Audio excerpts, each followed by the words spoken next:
एक famous novel में मैंने पढ़ा था कि यार crisis of today is a joke of tomorrow, but अगर मैं इसको डीपली एनालाइज करता हूं तो मुझे नहीं लगता ऐसा है। आपको लगता है सही में क्या जोक होता है कहीं का क्राइसिस? जब भी किसी कंट्री में क्राइसिस होता है, लाखों करोड़ों लोगों की नौकरी जाती है, लाखों करोड़ों लोग कष्ट पाते हैं, लाखों करोड़ों लोगों को खाने पीने के लिए पैसे नहीं मिलते, बहुत ज्यादा डैमेज होने लग जाता है किसी कंट्री को। ये सारा जो रिजल्ट होता है ना, ये सारी जो चीजें होती है, रिजल्ट होता है पुअर डिसीजन मेकिंग। जो गवर्नमेंट की पॉलिसीज होती हैं, जो गवर्नमेंट डिसीजंस लेती है, वो ढंग से नहीं लेती है, जिसके कारण ये सारी चीजें होती है। आपको एक चीज समझनी पड़ेगी, किसी भी देश की अगर इकोनॉमी की हम बात करते हैं, अगर हम उसकी ग्रोथ की बात कर रहे हैं, तो उसके लिए एक बहुत बड़ा मापदंड होता है वहां का जीडीपी। जाहिर सी बात है, अगर कहीं की GDP slow down regular basis पे होती है, कर्जा बढ़ता जाता है, नेशनल डेट जिसको बोलता है, अगर नेशनल डेट आपके जो टैक्स कलेक्शन है उससे ज्यादा होने लग जाता है, रेवेन्यू कलेक्शन से ज्यादा होने लग जाता है, तो कहीं ना कहीं एक बहुत बड़ा खतरा है। और कैसा रहेगा अगर मैं आप लोगों को आज के इस वीडियो में इतिहास के पन्नों से एक बहुत ही इंपॉर्टेंट लेसन सिखाऊं बाय एक्सप्लेनिंग यू हमारे दुनिया का अभी तक का one of the biggest modern days का इकोनॉमिक क्राइसिस। जी हां, मैं बात कर रहा हूं यूरोप की, जहां पर डेट क्राइसिस हुआ था, जहां के टैक्स रेवेन्यू उनके एक्सपेंसेस से कम थे, जहां पर कि इतना ज्यादा उनका डेट बढ़ गया था कि कंट्री की और पूरे देश उसके आसपास यूरोजोन में जितने भी थे सबकी हालत खराब हो गई थी। 2009 में, जी हाँ, ये वो मंथ था जब यूरोप के इतिहास में सबसे बड़ी ट्रेजेडी हुई थी। उन्होंने सामने आके कहा था कि भाई अब हम यहां पर रहने लायक नहीं बचे, लोगों की हालत ऐसी हो गई थी। एक सिंगल इवेंट जिसने पूरे यूरोप को हिला दिया था।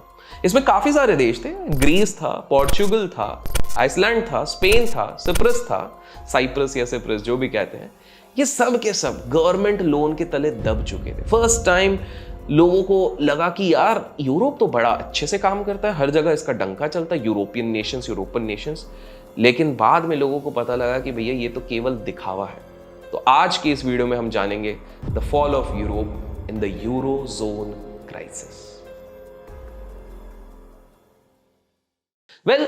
ये घटना केवल एक देश की नहीं है, जैसे मैंने आपको स्टार्टिंग में बताया, इसमें काफी सारे देश इन्वॉल्व थे, जैसे मिली भगत काफी सारे देशों की थी। और इसमें क्या हो गया था कि यूरोप की जो बैलेंस ऑफ पेमेंट्स होती है वो कहीं ना कहीं इफेक्ट हो गई थी। बेसिकली सरल भाषा में कहूं तो लोन इतना ज्यादा ले लिया गया था, उतना रेवेन्यू नहीं जनरेट कर पा रहे थे, जिसके कारण ये पे बैक नहीं कर सकते थे लोन को, जिसके कारण ये सारा प्रॉब्लम शुरू हुआ।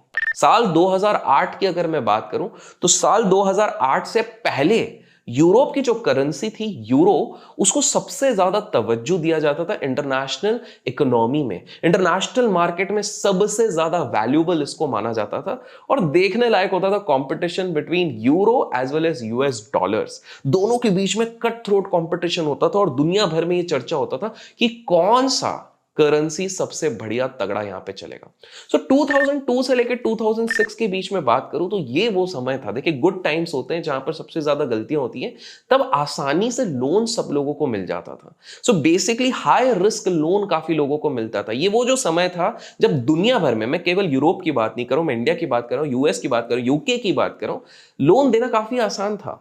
यहां पर बैंक्स को, इंस्टीट्यूशनल बैंक्स को पता रहता था कि सामने वाले का क्रेडिट स्कोर बुरा है, सामने वाला शायद डिफॉल्ट कर देगा, सामने वाले के पास शायद उतना पैसा नहीं बचेगा कि वो हमको रीपे कर पाएगा, बट स्टिल लोन आसानी से मिल जाता था। और इसी का फायदा यूरोपियन नेशंस काफी ज्यादा उठा रहे थे। स्पेसिफिकली पोर्चुगल हो गया, यूरोप हो गया, ग्रीस हो गया, स्पेन हो गया, ये सब बहुत ज्यादा इसका फायदा उठा रहे थे और भर भर के उनके बैंक्स लोन दे रहे थे, जिसके कारण आगे चल के आ गया रिसेशन। ऐसे में सवाल ये उठता है कि भाई ये रिसेशन काफी सारे लोग यूट्यूब पे बनाते हैं वीडियो, ये आ गया रिसेशन, वो आ गया रिसेशन, बट टेक्निकल टर्म्स में रिसेशन का मतलब क्या होता है? What is the meaning of recession? Recession का अर्थ होता है जब भी कोई इकोनॉमी लंबे समय तक, एक बहुत ही एक्सटेंडेड पीरियड ऑफ टाइम तक सुस्त रहती है, मतलब वहां पर ज्यादा गतिविधि नहीं हो रही है, वहां पर ज्यादा एक्टिविटी नहीं हो रही है, वो डाउन रहता है, तब हम कहते हैं कि वो इकोनॉमी के संदर्भ में एक इकोनॉमिक रिसेशन में चले गया। तो इकोनॉमिक रिसेशन का मतलब ये नहीं होता कि 3% से निफ्टी अगर नीचे गिर गया तो रिसेशन आ गया, या फिर फॉरेन में किसी व्यक्ति ने कह दिया कि ये रिसेशन आ गया तो रिसेशन आ गया। इकोनॉमी में जब लैकडाउन आता है, इकोनॉमी में जब स्लो डाउन आता है, एग्जैक्टली तभी रिसेशन आता है। इसलिए 2008 से लेकर 2009 को कहते हैं समान तरीके से अक्रॉस द ग्लोब वहां पर रिसेशन आ गया था। बिकॉज उसके इंप्लीकेशंस क्या होते हैं? भारी लोगों की अनएम्प्लॉयमेंट होती है, चीजें महंगी हो जाती हैं और डेट मतलब कर्जे का बहुत ज्यादा कंसर्न्स होता है। बाय द वे कमेंट में आप इंडिया लिख दीजिएगा अगर आप चाहते हैं कि इंडिया के संदर्भ में मैं एक डिटेल्ड वीडियो बनाऊं कि क्या इंडिया रिसेशन में है या रिसेशन में जा सकता है। वैसे तो मैंने अभी हाल फिलहाल में एक छोटा सा वीडियो बनाया था, बट डिटेल में अगर चाहते हो तो कमेंट्स में इंडिया जरूर लिख दीजिएगा। आगे बढ़ते रिसेशन से बाकी देश तो धीरे धीरे करके निकल रहे थे, यूनाइटेड स्टेट्स ऑफ अमेरिका निकल रहा था, इंडिया आप देख सकते हैं इंडिया का सेंसेक्स का उस समय का ग्रोथ, हम भी निकल रहे थे, सब निकल रहे थे। लेकिन कहीं ना ये जो यूरोपियन नेशंस थे इनको बड़ा प्रॉब्लम हो रहा था, बड़ा दिक्कत हो रही थी इन लोगों को यहां से निकलने के लिए। और वो इसलिए बिकॉज इन लोगों की इकोनॉमिक पॉलिसी सही नहीं थी। स्पेसिफिकली अगर मैं बात करता हूं रेवेन्यू और एक्सपेंडिचर रूल्स। वेल इसकी अगर मैं थोड़ी डिटेल में चर्चा करूं तो जो ग्रीस था, पोर्चुगल था, सिप्रस था, इन सारे देशों में अलग अलग इंटरेस्ट रेट चलते थे। ये सभी यूरोजोन के पार्ट थे लेकिन इंटरेस्ट रेट अलग थे। कहीं पे 7% चल रहा, कहीं पे 15% चल रहा, कहीं पे 14% चल रहा था, जिसके कारण काफी सारे अनबैलेंस्ड पेमेंट्स होते थे। मतलब आप जस्ट सोचो कि हमारे देश में एक एग्जांपल ले लो कि एसबीआई बोल रहा है 18% पे लोन देगा, लेकिन आईसीआईसीआई बोलता है मैं 50% में, जस्ट टेकिंग एन एग्जांपल 50% पे दूंगा, और एचडीएफसी बोलता है मैं 2% पे दूंगा। तो ऐसे में ऑब्वियसली मॉनिटरिंग करना काफी मुश्किल हो जाता था और अनबैलेंस बहुत हो जाता था। जहां कुछ अलग अलग रेट्स चल रहे थे अलग अलग जगह पे, वहीं पर सेंट्रल बैंक जो यूरोप का था वो कुछ भी नहीं कर रहा था। देखिए हमारे देश में एक चीज अच्छी है, हमारे देश की अगर मैं बात करूं इंडिया में, तो आरबीआई जो कि रिजर्व बैंक ऑफ इंडिया है वो एक रेपो रेट फिक्स कर देता है। रेपो रेट जैसे ही फिक्स कर दिया तो लोन्स हो गए या इंटरेस्ट रेट हो गए उसी के इर्द गिर्द घूमते हैं। कभी आप ये नहीं देखोगे कि किसी बैंक का 12% है तो दूसरे का 20% है, वो 12, 13, 11 इसी के बीच में रहता है। लेकिन ये वाली चीज यूरो जोन कंट्रीज में नहीं हो रही थी। फिर 2009 के एंड में ग्रीस की सरकार ने डिक्लेयर करा कि उनके बजट में आज तक का इतिहास में सबसे बड़ा घाटा हुआ। और ये वो समय था जब पूरी दुनिया भर ग्रीस को देख रही थी और उनके दिमाग में शंका होने लगी, भैया ये क्या हो रहा है। इतना ही नहीं, ये ग्रीस की जो डिबैकल है वो शुरू होते होते बाद में पता चला कि आइसलैंड और पोर्चुगल ऑलरेडी फेल होने लग गया और वहां पर भी ये सारा माजरा फैलने लग गया। चीजें और बिगड़ी जब विश्व भर के इकोनॉमीज अपने बजट फोरकास्ट में रिकवरीज की बात करने लग गए। बट 2009 तक यूरोप की हालत और खराब हो गई। तो जहां बाकी इकोनॉमीज कह रही हैं कि अब तो हम इतने रेट से रिकवर कर लेंगे, इस रेट से रिकवर कर लेंगे, यहां पर ये इकोनॉमी कह रही है देशों से अलग होके कि यार हमारी तो हालत खराब है, हालात खस्ता है, हम रिकवर नहीं कर सकते। वेल फिर जैन 2009 में 10 सेंट्रल और ईस्टर्न यूरोपियन ग्रुप्स को भनक लग गई कि यार शायद हम लोग ना रिसेशन में बुरी तरह फंसने वाले हैं, और इसीलिए इन्होंने एक ग्रुप बना के साथ में मिलके देश विदेश लोगों से पैसे मांगने की कोशिश करी कि भाई हमको उधार दे दो ताकि हम ये सारी चीजें संभाल सके। लेकिन इस पे बाकी सारी कंट्रीज ने इनको नजरअंदाज कर दिया कि बोले अरे कुछ नहीं यार, तुम तो आराम से चल जाओगे, कोई टेंशन नहीं है। ढेर सारी कंट्रीज ने अपनी public sector bank, specifically eurozone की बात करूं तो उनको कहा कि भैया हमको अब इकोनॉमिक ग्रोथ बढ़ानी पड़ेगी खुद से, एक काम करो जितना हो सके लोन बांटो, अंधाधुंध लोन बांटो। तो बैंक्स तो भैया जो पब्लिक सेक्टर बैंक्स होती है उनको सुननी तो सरकार की होती है, तो उन्होंने बहुत सारे लोन्स बांटने शुरू कर दिए, अंधे दाम में बांटने शुरू कर दिए, जिसके कारण ये और बैकफायर हो गया क्योंकि ऑलरेडी कर्जे में डूबी हुई थी इकोनॉमी, यहां पर और ज्यादा डूबने लग गई। बाय द वे अगर आप इसी तरह के नॉलेजेबल कंटेंट में और डूबना चाहते हो तो वीडियो को लाइक जरूर कीजिएगा, इससे प्रोत्साहन मिलता है। अब एक और प्रॉब्लम देखते ही देखते यहां पर आ गई थी। वो क्या हो गई थी?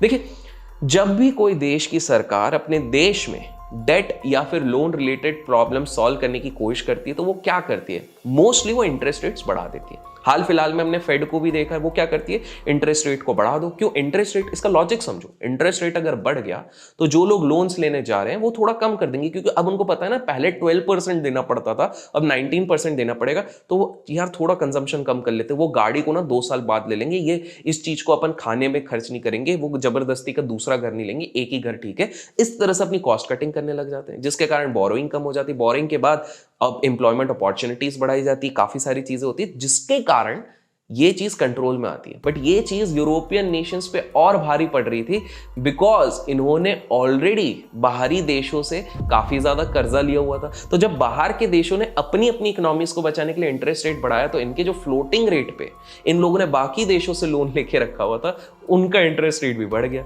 तो प्रॉब्लम ये थी कि यूरोपियन देश एग्जिस्टिंग लोन्स कोई पे बैक नहीं कर पा रहे थे, तो यहां तो इंटरेस्ट रेट और बढ़ गया भाई साहब। कैसे पे करेंगे ये उनको भी समझ में नहीं आ रहा। वेल, ग्रीस, आयरलैंड, पोर्चुगल, इनमें सबसे ज्यादा इंपैक्ट होने लग गया। और आप जान के हैरान हो जाओगे, ये सारे देश जिनको आज हम इतना बड़ा बड़ा कहते हैं, ये केवल 6% ऑफ द जीडीपी में ही कंट्रीब्यूशन करने लग गए थे, केवल 6%। धीरे धीरे धीरे धीरे बाकी छोटे छोटे छोटे छोटे यूरोपियन देश तो नॉर्मलाइज होने लग गए, लेकिन ये लोग नहीं हो रहे थे। क्या आपको पता है ग्रीस की इस क्राइसिस के पीछे सबसे पहला रीजन क्या था? वो मैं थोड़ी देर में बताऊंगा। लेकिन ग्रीस ने ना यूरोपियन यूनियन से हटके सोचना शुरू किया कि यार भाई, प्रॉब्लम बहुत बढ़ रही है, बचना पड़ेगा हमको किसी भी तरीके से। और बचने के लिए यूरोपियन यूनियन से निकलने का ग्रीस ने फैसला किया। जो यूनियन बना हुआ है जिसमें सारे देश थे, बोले यार हम निकल जाएं तो वो हमारे लिए बेहतर होगा। ग्रीस ने दुनिया को एक से बढ़कर एक चीजें दी हैं, बड़े बड़े फिलोसोफर दिए हैं, बड़े बड़े इवेंट्स दिए, लाइक एंशिएंट ओलंपिक्स, वहीं से कंसेप्ट निकल के आया। बड़े बड़े रूलर्स और एम्परर्स दिए हैं, बड़े बड़े किताबों, मतलब जो हम नॉलेज लेते वो काफी सारी चीजें दी हैं। लेकिन यूरोजोन क्राइसिस जब चल रहा था ना, तब सारी यूरोजोन की कंट्रीज मिलकर ग्रीस की ही बलि चढ़ाना चाहती थी। पॉलिटिक्स है दोस्त, यार देखो, पॉलिटिक्स हर देश में चलता है और यहां पर भी यूनियंस के बीच में चल रहा था कि भैया ग्रीस को हत्ते चढ़ा दो, अपन तो अपना अपना बचाते हैं। ग्रीस का सम्मान कहीं ना कहीं डूब रहा था, बिकॉज अब विश्व भर में लोगों को लगने लग गया था कि ये तो लोन में डूब रही है भैया। हमको तो लगा था बहुत ही बढ़िया चीज़ है, और इसको काफ़ी ज़्यादा एक्सप्लॉइट किया जा रहा था कि अब हम तो लोन नहीं देंगे, या तो ज़्यादा रेट में दो क्योंकि तुम पे रिस्क है बहुत ज़्यादा, तो हम वो नहीं देंगे। यूरोपियन यूनियन अलग अलग देशों को अलग अलग नरेशन भेज रहा था अबाउट ग्रीस, क्योंकि यूरोपियन यूनियन चाहता था कि ग्रीस तो इतने सालों से हमेशा ऊपर रहा है, मतलब अपनी ही इकोनॉमी को खाने पर लगे हुए थे देश, वो चाहता था कि नहीं यार, अब हम चाहते हैं धीरे धीरे धीरे धीरे धीरे बाकी जो हमारे देश है यूरोपियन यूनियन में, वो ऊपर जाने लग गए। फिर स्टैंडर्ड एंड पुअर की जो कि एक रेटिंग एजेंसीज है, उन्होंने ग्रीस को नेगेटिव करार दिया, तो ग्लोबली सेंटिमेंट्स और ज्यादा बिगड़ने लगे, और इसी कारण ग्रीस में अनएम्प्लॉयमेंट और बढ़ गई। 50% से ज्यादा अनएम्प्लॉयमेंट बढ़ गई। आप लोगों को बता दूं कि ये धीरे धीरे 2-3% से जो बढ़ रही थी, एक टाइम पे आके 60% हो गया। 1000 से भी ज्यादा कंपनीज यहां पर बंद हो गई, कंप्लीटली शटडाउन हो गई, और हालत बहुत बुरा हो गया, बहुत खस्ता। 50 लाख से ज्यादा लोग यहाँ पे धीरे धीरे करके बेरोजगार होने लग गए। इसलिए ग्रीस निकलना चाहता था यूरोजोन से, बिकॉज उसको लगा कि यार हमारे इकोनॉमिक और पॉलिटिकल डेवलपमेंट में तो ये कोई हेल्प ही नहीं कर रहा, और इस चीज से बचने का एक ही तरीका इनसे निकल जाओ ताकि हम बाकी लोगों से सपोर्ट ले सके, क्योंकि हालात तो बहुत ज्यादा खराब हो रही थी। जीडीपी 20% से 40% नीचे जाने लग गया, महंगाई बढ़ने लग गई, अनएम्प्लॉयमेंट बढ़ने लग गई। तो दोस्तों, ग्रीस ना एक ऐसे मायाजाल में फंस गया था जहां से उसको जैसे तैसे करके निकलना था। फिर फरवरी 2012 में 130 बिलियन यूरो का एक बेल आउट अनाउंस किया गया, बट मार्च 2012 में कुछ डेट पे ग्रीस ने डिफॉल्ट कर दिया। तो बेसिकली कैसे तैसे करके बचाने की संभावनाएं तो चल रही थी, लेकिन फिर एक डिफॉल्ट कर दिया। पर क्या आपको पता है ये ग्रीस एक्चुअल में इतना ज्यादा कर्जे में डूबा कैसे? सबसे बड़ा रीजन है, आप शॉक हो जाओगे जान के कि एग्जैक्टली क्या है, और सबसे बड़ा रीजन है उनकी हवाबाजी। जैसे कि अपन आजकल सोशल मीडिया पे नहीं देखते हैं कि अरे ये देखो मेरी गाड़ी, ये देखो मेरी बीवी की साड़ी, ये देखो मेरा बंगला, ये देखो मेरी भाड़े की गाड़ी। अच्छा, भाड़ा नहीं बताते, बस गाड़ी। ये जो सोशल मीडिया पे चलता है, वही वाली चीज ग्रीस को भाग गई थी और उनको वही करना था। मैं ये नहीं कह रहा हूँ सोशल मीडिया में करने वाले थे, वो कर रहे थे कुछ इंटरेस्टिंग। वो क्या कर रहे थे वो मैं बिल्कुल बताऊंगा, लेकिन आगे बढ़ने से पहले ग्रीस में ये सारी चीजें हुई वो तो मैंने आपको ऑलरेडी बता दी। लेकिन कभी अगर आपको ये डर लगता है कि यार हमारे देश में कभी ऐसा होगा तो क्या करेंगे, तो ऐसे कंडीशन में हमेशा अपने पोर्टफोलियो को आप जितना अच्छे से डाइवर्सिफाई कर सके, जितना अच्छा सा एलोकेट कर सके, वो आपके लिए हमेशा से बेटर रहेगा। और इसमें आपकी हेल्प कर सकती है स्मॉल केस। आप लोग जानते हैं कि मैं काफी समय से स्मॉल केस को वाउच करता हूँ, बिकॉज क्लोजली मैं उन लोगों के साथ काम करता हूँ। तो यहाँ पर बेगस देखो, पहली बात है एक्सपर्ट्स हैं, जो रजिस्टर्ड एक्सपर्ट्स है। दूसरी चीज है प्रूवन ट्रैक रिकॉर्ड है, CAGR काफी अच्छा है। पर्सनली मुझे जो अच्छा लगता है यहाँ पर है वो है इनके जो बजट रिलेटेड काफी अच्छे अच्छे स्मॉल केसेस है, और उसमें भी स्पेसिफिकली जो मुझे पसंद है वो है इक्विटी और डेट वाला small case. Because equity debt small case पे आप जैसे ही अपना एक्सपोजर लेते हैं तो आप दोनों तरफ से सेफ हो जाते हो कि भाई मेरे पास थोड़ा सेफ इंस्ट्रूमेंट पे भी है, थोड़ा दूसरे इंस्ट्रूमेंट पे भी, और सॉलिड रिटर्न्स भी है लॉन्ग रन में अगर आप अच्छे से हर महीने SIP करते हो। तो अगर आप इसका हिस्सा बनना चाहते हो ना, तो लिंक डिस्क्रिप्शन में जाके चेकआउट जरूर कीजिएगा। आगे चलते हैं अपन ग्रीस की कहानी में। तो अब आप लोग सोच रहे हो भैया ग्रीस का गिरने का मेन कॉज क्या था? आप जान के हैरान हो जाओगे, ग्रीस के पतन का सबसे मेन रीजन था वहां पर किए गए ओलंपिक गेम्स। आप बोलोगे अरे ओलंपिक गेम्स कैसे? वेल 2004 के ओलंपिक गेम्स को ग्रीस इतना ग्रैंड बनाना चाहती थी, इतना ग्रैंड बनाना चाहती थी कि उस चक्कर में बैंकरप्ट हो गई। ग्रीस की गवर्नमेंट ने 11 बिलियन यूरो एलोकेट कर दिए कि भैया ओलंपिक्स करना है, देश भर में, पूरी दुनिया भर में हमारा हंगामा होना चाहिए। और ये उनके पूरे साल भर के बजट का डबल था। अब ये डबल आएगा कैसे? कर्जे से।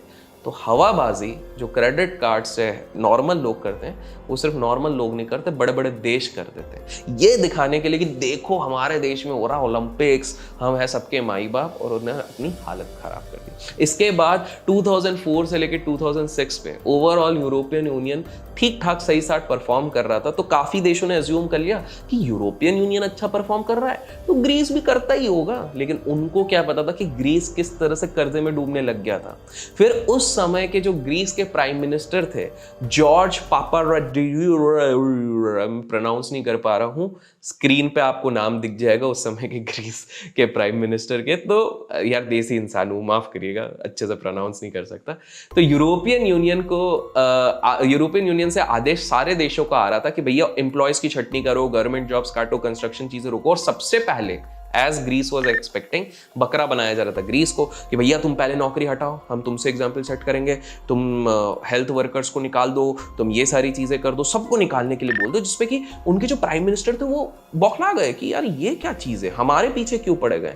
बेसिकली उनके प्राइम मिनिस्टर का ये भी कहना था कि हमारी बल ही चढ़ाई जा रही है, हमको जबरदस्ती आगे किया जा रहा है। उन्होंने फेमसली एक बार कोट भी किया था, मतलब उनका ये मानना था कि ये जो पॉलिटिशियंस के बीच में करप्शन है ना, उसके कारण ये हो रहा। तो उन्होंने कोट किया था, Unfortunately, corruption is widespread in the government agencies and public enterprises. उनका मानना था कि जितनी पब्लिक कंपनीज है, जितने गवर्नमेंट वाले ये सब है ना, इसमें करप्शन इतना कूट कूट के भरा हुआ है और ये सब हमको बैकफायर करेगा। इन पॉलिसीज के कारण ग्रीस में स्ट्राइक्स भी होने लग गए। क्यों? जाहिर सी बात है, जब अनएम्प्लॉयमेंट बढ़ेगा तो आम जनता क्या करेगी? वो सड़क पे निकल जाएगी, धरने लगाने लग जाएगी। और उनका वैलिड रीजन भी था। वो कहते थे कि यूरोजोन के जो बाकी देश हैं, जो जब प्रोग्रेस कर गए हैं तो कायदे से उनके पास पैसे हैं, तो हमारे देश को हेल्प करो ना। एट द एंड हम सब तो ग्रुप है ना यूरोजोन के अंदर, आप लोग हेल्प कर नहीं रहे हो। जब जरूरत थी तब हम लोगों का वाह भैया वाह ग्रीस, वाह भैया वाह ग्रीस, और आज जरूरत के समय पे आप निकल गए। ये बिल्कुल वो दोस्त की तरह होते ना कि दोस्त को अपन उधार दे देते हैं, जब उसको जरूरत होता है वो तो पैसे ले जाता है, और जब हमको जरूरत होता है देता ही नहीं यार। पास्ट याद आ गया। बट एनीवेज, आपको एक चीज समझनी है कि इस चक्कर में सपोर्ट नहीं किया। अब क्राइसिस के अंदर जो ये सारी चीजें चल रही थी, तो ये सारी चीजें स्पेसिफिकली ग्रीस से पहले स्पेन में आ गई, और स्पेन में 40 लाख लोग अनएम्प्लॉयड हो गए। और हाँ, मैं आप लोगों को एक और इंटरेस्टिंग चीज बता दूं, एज ऑफ टुडे 2023 की भी अगर मैं बात करूं तो मैक्सिमम लोग अगर यूरोप में कहीं अनएम्प्लॉयड अभी चल रहे हैं, और मेजर कंट्री के बेसिस पे बात करूं तो वो है स्पेन। तो जहां हम फुटबॉल को देख के बड़े एक्साइटेड हो जाते हैं और स्पेन खेल रही है, स्पेन खेल रही है, वहीं पर अनएम्प्लॉयमेंट भी उतना है। तो grass always looks greener on other side. जो हमारे देश को तो हम लोग गाली वाली देते रहते ना, अरे मेरे देश में क्या है, मेरे देश में क्या है, हमारा देश is still much better and a lot of areas as compare to other देश। एनीवेज, धीरे धीरे एक और प्रॉब्लम आने लग गई, सब प्राइम क्राइसिस, जो 2008 का हम लेमन ब्रदर क्राइसिस बोलते हैं ना। इस पे हमने एक बहुत ही बढ़िया वीडियो बनाया हुआ है यूट्यूब पे, सिंपल आप जाओ 2008 लेमन क्राइसिस अभिषेक का टाइप करोगे तो मिल जाएगा सर्च करने पे। तो वहां पर क्या हो गया, जो यूएस में सब प्राइम मॉर्गेज वाला क्राइसिस आया, वो फैल के दुनिया भर में अफेक्ट करने लग गया। और इसमें मेनली आइसलैंड इंपैक्ट होने लग गए। आइसलैंड पे इंपैक्ट क्यों? क्योंकि जितने बड़े बड़े हेज फंड्स थे, जितने बड़े इन्वेस्टमेंट बैंकर्स थे, वो मेन टारगेट आइसलैंड से बना रहे थे। आइसलैंड का वैसे नसीब अच्छा था, आइसलैंड सबसे पहले बच गई यूरोजोन से। आप सोचोगे कैसे? ये भी बड़ा इंटरेस्टिंग है। एक वोल्केनिक इरप्शन के कारण, एक वोल्केनो फटा था उसके कारण, बोले हैं वोल्केनो से कैसे बच गई? यही तो इंटरेस्टिंग है। इंटरेस्टिंग ये है कि उस वोल्केनिक इरप्शन के बाद काफी सीनिक ब्यूटी बन गई, मतलब ब्यूटीफुल दिख रहा है अच्छा, जिसके कारण जब फोटोज शेयर होने लग गए हर जगह पे, तो बाकी सारे लोग जो देख रहे थे फेसबुक और इधर उधर दुनिया भर के, उनको लगा अरे यार तो बड़ी खूबसूरत जगह है, और आइसलैंड है भी वैसे बड़ी सुंदर सी जगह। तो टूर एंड ट्रैवल इंडस्ट्री वहां पर बूम करने लग गई कि भाई एक ब्यूटीफुल समुंदर के पास बसा हुआ ये जो जगह है आइसलैंड, इसको जाके देखते हैं। और टूर एंड ट्रैवल इतना बढ़ गया कि उस समय पे वहां की आबादी से 6 टाइम्स ज्यादा लोग वहां विजिट करने लग गए फॉर टूर एंड ट्रैवल। तो देख रहे हैं किस प्रकार से आइसलैंड इस चीज से बच गया। बाय द वे, आइसलैंड अपने फिशिंग के कारण भी जाना जाता है, बिकॉज वो उनका एक इंपॉर्टेंट ऑक्यूपेशन था। कहीं ना कहीं क्राइसिस के समय पे ये थोड़ा सा इंपैक्ट हुआ था, लेकिन धीरे धीरे करके ये वहां से रिवाइव हुआ। सो आइसलैंड तो भैया सुधर गया, लेकिन 2008 से लेकर 2010 के बीच में डेट जो आया था वो बहुत ही ज्यादा बड़ा था। मतलब यूरोजोन पे जो आया था वो बहुत ज्यादा बड़ा था। तो धीरे करके उसने उधर से निकलने की कोशिश करी। बाद में ये रिसेंटली 2020 में जो कोरोना क्राइसिस हुआ था, वहां पे तो खैर काफी सारे देश इंपैक्ट हुए थे, तो ये भी हुआ था। दोस्तों अभी तक लाइक नहीं किया तो लाइक जरूर कीजिएगा। फिर 2011 में इतनी हालत खराब होने लग गई, स्पेसिफिकली ग्रीस की, कि वहां की ना सुसाइड रेट्स बढ़ने लग गए। सुसाइड रेट 40% से बढ़ने लग गए और हेल्थ इंडस्ट्री हिलने लग गई। गवर्नमेंट इस टफ टाइम में ज्यादा कुछ एड भी नहीं कर रही थी भैया। कभी कभी आपको ना आगे आगे सांत्वना भी अगर आप देते तो वो आपको बढ़ जाती। एंड ये जो स्केर्सिटी हो रही थी ना रिसोर्सेज की, उसके कारण अजीब अजीब प्रॉब्लम्स होने लग गई थी, बहुत ही अजीब अजीब, जो आप सोच के भी हैरान हो जाओगे। फॉर एग्जाम्पल मैं आपको बता दूं, वहां पे रोड एक्सीडेंट्स कम हो गए। अब बोलोगे रोड एक्सीडेंट कैसे कम हो गए? कुछ लोग सोचेंगे अच्छा सुसाइड कर लिया तो। नहीं। आपको समझना पड़ेगा कि महंगाई बढ़ रही थी, लोगों के पास अनएम्प्लॉयमेंट बढ़ गया था, पैसे नहीं थे, तो जितने लोग कार चलाते थे मैक्सिमम शिफ्ट हो गए पब्लिक ट्रांसपोर्ट में। और सबसे ज्यादा एक्सीडेंट कार से होता है, तो उसके कारण ये तो बोले अरे ये तो बढ़िया चीज हो गई, लेकिन इसके कारण और एक बुरी चीज हो गई, ऑर्गन ट्रांसप्लांट के लोग नहीं मिलने लग गए। ऑर्गन ट्रांसप्लांट के लोग इसलिए नहीं मिल रहे थे बिकॉज क्या होता है कि मेनली जो रोड एक्सीडेंट्स में जाते हैं उनसे थोड़ा बहुत जान बची रहती, तो डिक्लेरेशन लेके या तो उनके घर वालों से परमिशन लेके रोड ऑर्गन ट्रांसप्लांट होता। ऑर्गन ट्रांसप्लांट के लिए लोग नहीं मिल रहे। उसके बाद लोग डिप्रेशन में जा रहे थे, तो हार्ट इश्यूज बढ़ने लग गए, लेकिन उसका इलाज नहीं हो सकता था। क्यों? क्योंकि हॉस्पिटल जाते थे, डॉक्टर और नर्स नहीं थे। क्यों नहीं थे? बिकॉज सिंपल सी बात है, क्योंकि छटनी हो चुकी, हमने स्टार्टिंग में बात करा, लोगों को निकाल दिया गया। ऊपर से जो हेल्थ केयर के लिए जो बजट था वो बिल्कुल काट दिया गया था। तो मेडिसिन नहीं है, टूल्स नहीं है, कुछ नहीं है। इसके चक्कर में लोग और परेशान होने लग गए। तो आप सोच रहे हो मतलब कहां से क्या प्रॉब्लम होने लगी थी। डॉक्टर्स नहीं है, ऑर्गन ट्रांसप्लांट नहीं हो रहे हैं, रोड एक्सीडेंट नहीं हो रहे, तो बहुत भिन्न की तरीके से यहां पर हालत खराब होने लग गई थी। जस्ट इमेजिन हम लोग कितने ग्रेटफुल हैं यार। हमारे देश की अगर बात करें, हमको इस तरह की कोई भी प्रॉब्लम फेस नहीं करनी पड़ती। तो मेरे हिसाब से तो यार हम लोग जितना भी हम बुराई करते हैं हमारे देश को, वी शुड बी ग्रेटफुल कि इस तरह का सिचुएशन हमारे देश में तो एटलीस्ट नहीं आया, which is actually really good in terms of economy as well as growth. Finally आपके दिमाग में ये सवाल उठेगा, क्या इंडिया में भी ये क्राइसिस आया? वेल, मैं आप लोगों को बता दूं कि इंडिया में कोई इतना मेजर इंपैक्ट नहीं हुआ। ईयर 1962 से यूरोप के साथ हमने डिप्लोमेटिक रिलेशंस ऑफिशियली बनाने शुरू कर दिए थे, और बाद में भी ये सही से हमने ये चीज करे थी। ऑब्वियसली इंडिया पे एक इंपैक्ट हुआ था जब पूरा ग्लोबल सिनेरियो हिल गया था, तो उसका इंपैक्ट यहां पर होना वाला था। बाय द वे, कमेंट्स में बताना सेंसेक्स यूरोजोन के टाइम पे कितना गिरा था। नहीं पता होगा तो जाके सर्च करके जरूर बताइएगा, आई लव टू नो। तो जो एग्रीमेंट हुआ था उसके कारण इतना ज्यादा नहीं हुआ था। हम नो डाउट सबसे ज्यादा जो गुड्स एंड सर्विसेज प्रोवाइड करते थे, अभी भी उनके बेसिस पे one of the highest biggest trade players हैं हम उनके लिए, लेकिन भारत को डायरेक्ट इतना ज्यादा कोई इंपैक्ट नहीं हुआ। हाँ, भारत में लगभग मैं आप लोगों को बता दूं कि 6000 यूरोपियन यूनियन की कंपनीज है जिनने करीब 60 लाख से ज्यादा लोगों को एम्प्लॉयमेंट देके रखी हुई है, बट इसके साथ साथ रिलेशन बनता रहा, इतना ज्यादा मेजर इंपैक्ट उस चीज का नहीं हुआ। सो दोस्तों, ये पूरी कहानी थी यूरोजोन क्राइसिस की और किस तरह से इतना बड़ा यूरोप पूरी तरीके से संकट में आ गया था। वेल, अगर आप और भी इस तरह की स्टोरीज जानना चाहते हो तो लाइक्स में कंजूसी मत कीजिएगा, इससे प्रोत्साहन मिलता है। स्मॉल केस का लिंक आपको डिस्क्रिप्शन में मिलेगा। और इस तरह की सिचुएशन में यूजुअली पैसा वो बनाता है जब मार्केट गिरता है, तो वो पुट्स खरीद के या फिर कॉल सेलिंग करके या ऑप्शन स्ट्रैटेजी से पैसा बनाता है। अगर आप ऑप्शंस के हमारे कोर्स में इंटरेस्टेड है तो उसका लिंक भी आपको डिस्क्रिप्शन में मिलेगा, जाके चेकआउट जरूर कीजिएगा। Till then, keep learning, keep growing, keep investing, and keep trading.